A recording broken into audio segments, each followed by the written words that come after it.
e non oi mi risegno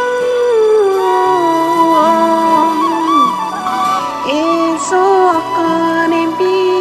a son e chur ti tha i jong pen ta ka jang vi ya krong si seng e bi no so e bi no si non ur ti kan nang yong ta ne sa mi me son don ke ja vi lo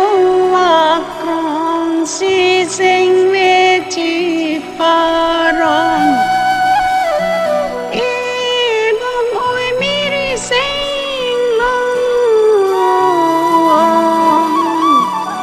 ke a por tere non ji hur mong a son ta sun mi me jong rin bu ri nong nong rin bu ri a son ta jai di lo chi pom jai di lo chi pom jai di ri ta long ser ka wai me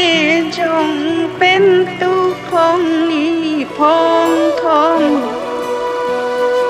ke ji hur mong asum vi me jong asum vi mu thom ke dur mi pak lo chom dur mi pak lo chom pen se ka vai me jong pen dur mi har lim jong Sami me dang rong ke dur mi har lim jong pen horon ja tam kong e sami me dang rong kiri aja kong kirot aja kong dolang tene long joni pen jo thom klim me nan bar no klim me nan bar non u hok ta hok bi nong joni pen jo thom klim me nan bar bong si dur mi ti mur phom dur mi ti mur phom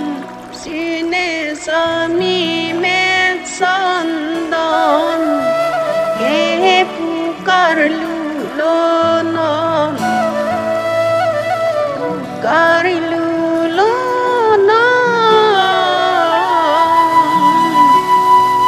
pukarilu tang jong pen horon jatang pon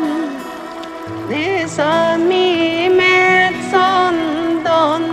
ta hok ke hok bi nong kiri ajak ko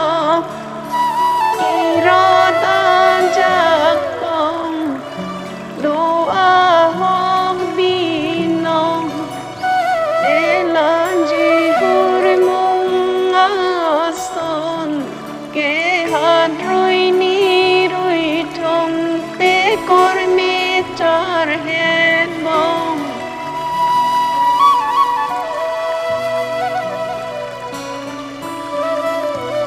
bong oi mere sing long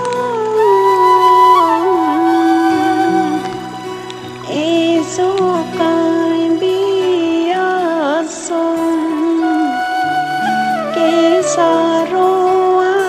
se ren bong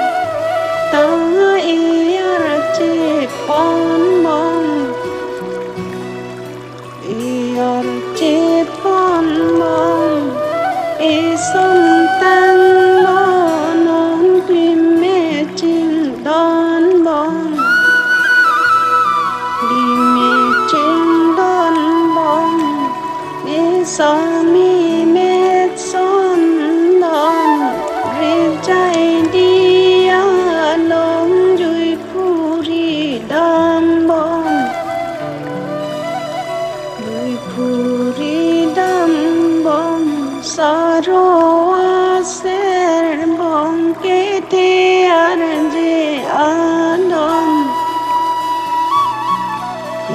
aranje adon tan me